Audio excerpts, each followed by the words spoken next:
আসসালামু আলাইকুম। আজকে আপনাদের গরুর কলিজা ভুনা দেখাবো। এখানে আমি 1 কেজি পরিমাণ গরুর কলিজা নিয়েছি। আপনারা চাইলে খাসির কলিজাও নিতে পারেন।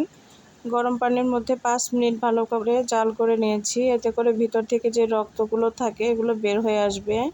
ভালোভাবে ধুয়ে পরিষ্কার করে নিয়েছি। একটা কড়াই নিয়েছি, এর মধ্যে আমি 1/2 কাপের মতো সয়াবিন তেল দিলাম। আপনারা চাইলে তেলের পরিমাণ বেশি দিতে পারেন। এখানে তেজপাতা, দারচিনি, লবঙ্গ, এলাচ এবং বড় এলাচ দিয়েছি। ভালোভাবে জাল করে নেওয়ার পরে আমি এখানে 1 কাপ পেঁয়াজ দিয়ে নিলাম। এবার ভালোভাবে তেলের মধ্যে ভেজে নিতে হবে।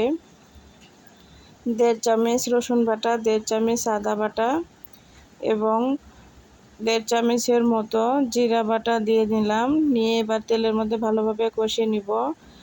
ধনিয়া, হলুদ, লবণ এবং শুকনো মরিচের গুঁড়া দিয়ে ভালোভাবে তেলের মধ্যে একটু মশলাগুলো সব কষাই নিব। এরপরে মশলাটাকে ভালোভাবে কষানোর জন্য একটু পানি দিয়ে নিলাম। দিয়ে 5 মিনিটের মতো ভালোভাবে মশলাটাকে কষিয়ে নিব লো হিটে।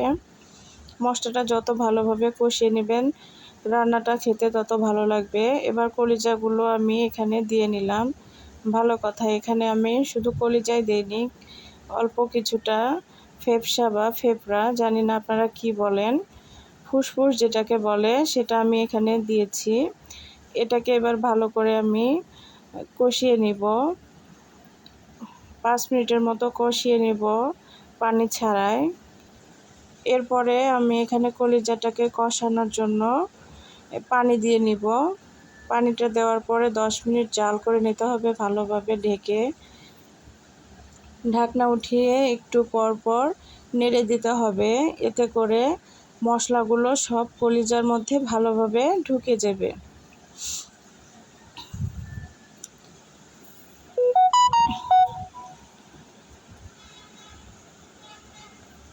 এই যে দেখুন, আমি মশলাটাকে ভালোভাবে কষিয়ে নিলাম। এরপরে আমি এখানে কিছুটা রসুনের কোয়া, 2টা রসুনের কোয়া ভালোভাবে ছুলে নিয়েছি এভাবে, এবং 3টা শুকনো মরিচ দিলাম। এখানে চাইলে আপনারা কাঁচা মরিচও দিতে পারেন।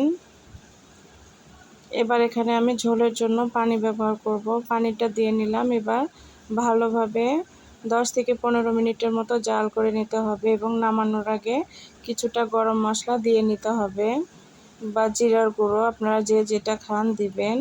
আমার রান্নাগুলো বা ভিডিওগুলো যদি আপনাদের ভালো লাগে, যারা এখনও সাবস্ক্রাইব করেননি প্লিজ আমার চ্যানেলটি সাবস্ক্রাইব করবেন এবং লাইক দিয়ে পাশে থাকবেন, অন্যদের দেখার সুযোগ করে দিবেন।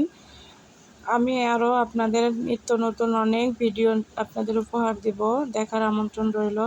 দেখুন একদম রেডি কলিজা ভুনা। এটা চাইলে আপনারা গরম ভাত বা পোলাওয়ের সঙ্গে খেতে পারেন, রুটি পরোটার সঙ্গে।